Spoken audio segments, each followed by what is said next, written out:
Assalamualaikum warahmatullahi wabarakatuh. Perkenalkan terlebih dahulu, nama saya Wahyu Kurniawan dari Universitas Terbuka jurusan Sistem Informasi Tokjian Mayong, Jepara, Jawa Tengah, Indonesia. Kali ini saya akan memberikan 8 cara sukses di kuliah di Universitas Terbuka. Untuk yang mengikuti kuliah online sama seperti saya, ada tips-tipsnya ya. Ada 8, saya akan menyampaikan 8 tips. Yang satu, banyak baca modul. Kuliah di Universitas Terbuka tidak perlu repot-repot mencari referensi pedoman belajar kemana-mana karena semuanya sudah ada di modul. Soal ujiannya pun sama, ternyata soal ujiannya ada di modul juga. Dalam membaca modul, kita harus benar-benar memilih apa yang seharusnya dibaca dan apa yang seharusnya tidak dibaca. Pastinya tidak mungkin juga kan kita membaca semua isi dalam modul yang tebalnya sampai ratusan halaman, kecuali kalau kita mempunyai kekuatan super untuk membaca, mengingat semua isi dalam kandungan modul tersebut, kita akan mudah memahaminya. Dengan membaca modul tersebut, kita juga bisa menyiapkan stabilo atau pena berwarna untuk menggarisbawahi hal-hal yang penting yang ada dalam modul tersebut, dengan membuat juga catatan kecil atau note yang ditulis di ruang kosong. Yang kedua, membuat ringkasan. Jika kamu tergolong anak yang rajin dan banyak waktu, cara ini juga untuk bisa kamu lakukan, yaitu dengan membuat ringkasan. Kamu tinggal menyiapkan kertas atau buku guna menyalin kata-kata yang menurut kamu penting dalam modul. Kemudian kamu baca kembali ringkasan tersebut untuk pegangan kamu belajar, jadi kamu tidak perlu membaca modul lagi.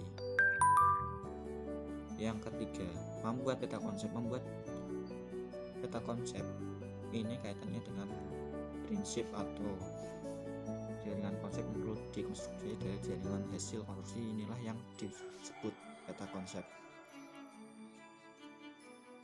Peta konsep yang inklusif dapat dihubungkan dengan beberapa konsep yang kurang inklusif. Konsep yang paling inklusif diletakkan pada pohon konsep. Konsep ini disebut kondisi konsep. Konsep pada jalur yang satu dapat dihubungkan dengan konsep pada jalur yang lain dengan kata penghubung. Hubungan ini disebut dengan kaitan silang. Jika belum paham tentang peta konsep, bisa mencari di Google atau sumber yang lain. Oke, sedangkan untuk langkah-langkah menyusun peta konsep, yang pertama, 1. Mengidentifikasi pokok yang melingkupi sejumlah konsep. 2. Mengidentifikasi ide atau konsep sekunder yang menunjang ide utama. Yang ketiga, menempatkan ide utama di tengah atau di puncak. Yang keempat, kelompokkan ide sekunder di sekeliling ide utama secara visual. Tips yang keempat, mengajarkan soal-soal latihan. Ini cara mudah yang dilakukan oleh mahasiswa yang tergolong pemalas untuk latihan soal terus-menerus. Di dalam modul biasanya sudah ada soal-soal latihan di setiap kegiatan belajar. Kamu tinggal berlatih soal-soal latihan tersebut.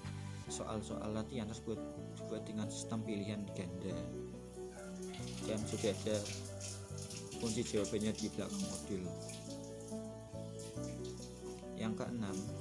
Yang kelima, lupa saya, mengikuti tutorial. Cara yang paling aman untuk membantu kamu agar dapat nilai baik. Tutorial akan membantu 50% dari nilai kamu. Yang keenam, sering bergabung dengan teman-teman. Teman di sini bukan bergabung dengan rekan-rekan kerja atau teman-teman kamu yang tidak tahu mengenal UT, tetapi teman yang dimaksud adalah teman kuliah dan berpikir positif mengenai UT. Yang ketujuh, mengikuti ujian. 6 di atas akan sia-sia jika kamu tidak kamu laksanakan, yaitu ujian. Ujian merupakan tugas pokok bagi semua mahasiswa UT. Jika kamu tidak melaksanakan ujian, bisa dijamin nilai kamu tidak akan keluar atau E. Yang ke-8, banyak berdoa. Ini tidak kalah penting. Kita sebagai makhluk beragama pasti mengerti bahwa doa merupakan hal yang tidak boleh dilupakan. Ya, sekian tips dari saya, 8 tips untuk kuliah di universitas terbuka. Wassalamualaikum warahmatullahi wabarakatuh.